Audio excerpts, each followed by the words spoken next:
Ya casi comienza el Mundial Sub-20 en Chile. Y en este video te voy a contar todo lo que necesitas saber para llegar súper informado al mayor evento de fútbol desde la Copa América 2015. Recordemos que este torneo se juega desde 1977 cada 2 años y solo se suspendió una vez por la pandemia.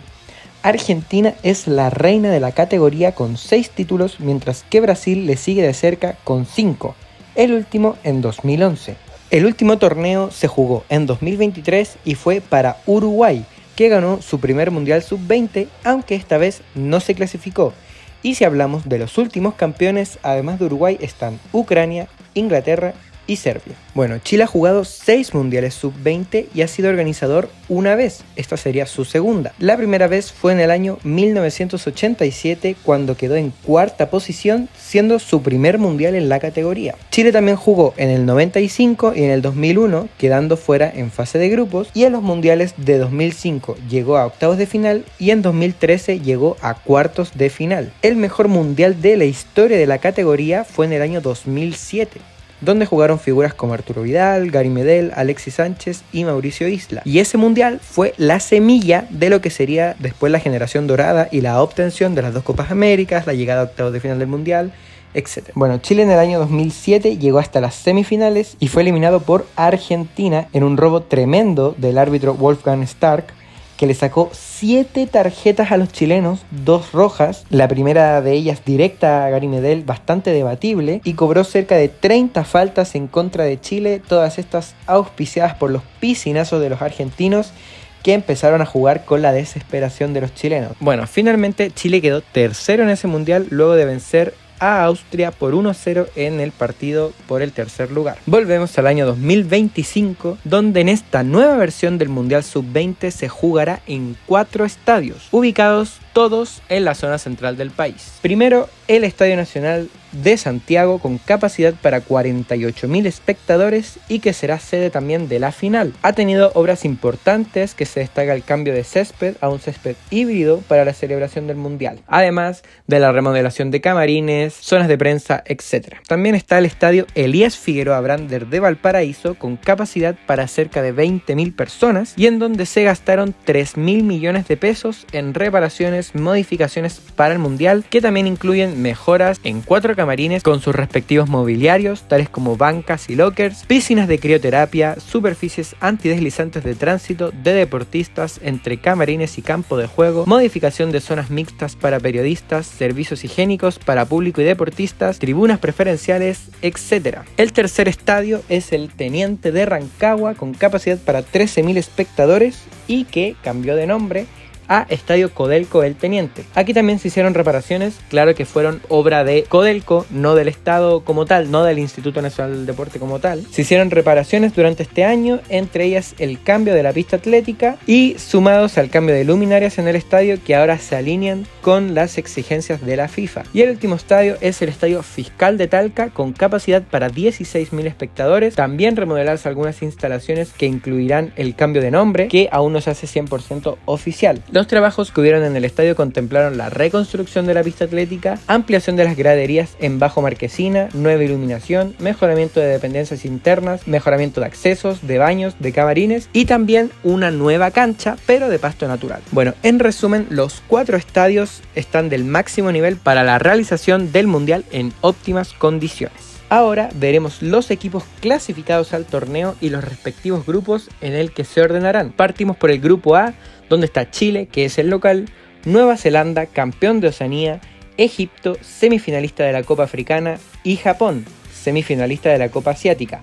Todos estos de la Copa Asiática, Copa Africana, Copa Oceánica, Sub-20, por si acaso. En el grupo B está Corea del Sur, semifinalista de la Copa Asiática, Ucrania, semifinalista de la Euro, Paraguay, cuarto en el Sudamericano, y Panamá, semifinalista del campeonato Sub-20 de la CONCACAF. En el grupo C, que este es sin duda alguna el grupo de la muerte, solo campeones prácticamente: Brasil, campeón sudamericano, México, campeón de la CONCACAF, Marruecos, subcampeón de África, y España, campeón de la Euro. En el grupo D está Italia, semifinalista de la Euro, Australia, campeón de Asia, Cuba, semifinalista de la CONCACAF, y Argentina, segundo en el Sudamericano. En el grupo E está Estados Unidos, subcampeón del campeonato de la CONCACAF, Nueva Caledonia, subcampeón de Oceanía, Francia, subcampeón de la Euro y Sudáfrica, campeón de África. Y finalmente el grupo F está Colombia, tercero en el sudamericano, Arabia Saudita, subcampeón de Asia, Noruega, ganador del repechaje en la Euro y Nigeria, que es semifinalista de la Copa África. De todos estos equipos, ¿cuáles son candidatos al título? Bueno, partamos por casa. Chile, lamentablemente, creo yo, no tiene un nivel para pelear el campeonato. Tiene para pasar de fase, pero de ahí en adelante es muy complicado, sobre todo si es que no pasa primero de grupo. Ahora, para mí, los candidatos en serio son España, Brasil, Francia, Sudáfrica y podrían sorprender a Argentina, Colombia y también mucho ojito con los coreanos, México y Marruecos. Bueno, ¿y en qué estadios van a jugar los equipos? La verdad es que el fixture está bastante ordenado en la fase de grupos y se evita lo más posible los desplazamientos de los equipos. Por ejemplo, Chile y la gran mayoría del grupo A jugará en el Estadio Nacional. El 27 de septiembre en jornada doble, Egipto versus Japón y luego Chile versus Nueva Zelanda. El 30 de septiembre, Egipto versus Nueva Zelanda y Chile versus Japón. Mientras que el día 3 de octubre, de preliminar jugará Ucrania versus Paraguay del grupo B y de fondo Chile versus Egipto. Por ende, Chile jugará todos sus partidos de la fase de grupos en el Estadio Nacional. Los otros partidos en el Estadio Nacional serán los del grupo C, también en jornadas dobles. Vale decir que todos los juegos de la fase de grupos son en jornadas dobles y también los de octavos de final. El día 28 de septiembre, Marruecos versus España y Brasil versus México. El 1 de octubre, España versus México y Brasil versus Marruecos.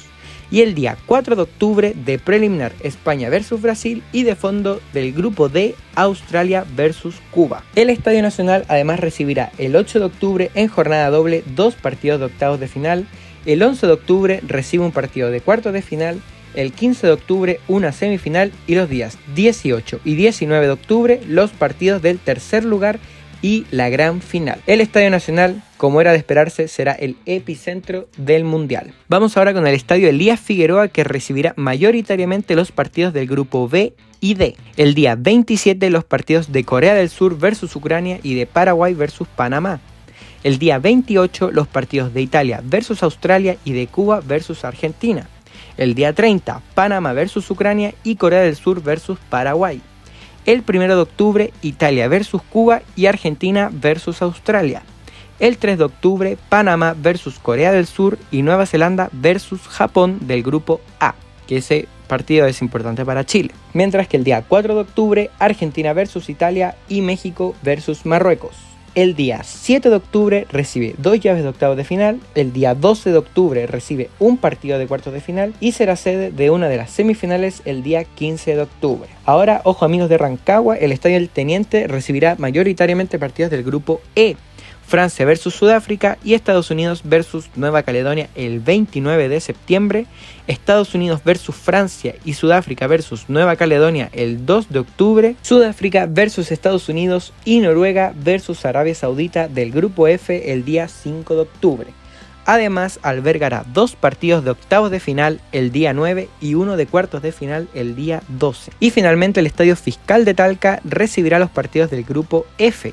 Noruega versus Nigeria y Colombia versus Arabia Saudita el día 29, Colombia versus Noruega y Nigeria versus Arabia Saudita el día 2 de octubre, Nigeria versus Colombia y Francia versus Nueva Caledonia el día 5 de octubre. Además, recibirá el día 8 2 partidos de octavos de final y 1 de cuartos de final el día 11 de octubre. ¿Dónde va a jugar Chile si es que pasa de ronda? Pasando de ronda, se abre la posibilidad de que la gente fuera de Santiago tenga la posibilidad de ver a Chile, que es lo que todos queremos, la verdad. Bueno, si Chile pasa primero en su grupo, jugaría octavos de final en el Estadio Nacional. Pero si llegara a ganar esos octavos de final, jugaría los cuartos en Valparaíso. Chile, quedando segundo, jugaría octavos de final en Valparaíso y ganando esa fase, cuartos de final lo jugaría en el Nacional. Y si Chile queda tercero, dependiendo si es que llega a pasar como mejor tercero, podría jugar o en Rancagua o en Valparaíso los octavos de final y los cuartos de final en Talca o en Rancagua. Así que nada está dicho aún, Chile tiene la posibilidad de jugar en todos los estadios. Y bueno, ya para cerrar, avisar que puedes comprar tus entradas por Ticket Plus, solo debes ingresar tus datos y las entradas están a precios bastante accesibles. Por 5 lucas en la fase de grupos puedes ir a 2 partidos del máximo nivel y es un tremendo panorama para las tardes de primavera porque vale decir que todos los partidos son a las 5 de la tarde y a las 8 de la tarde.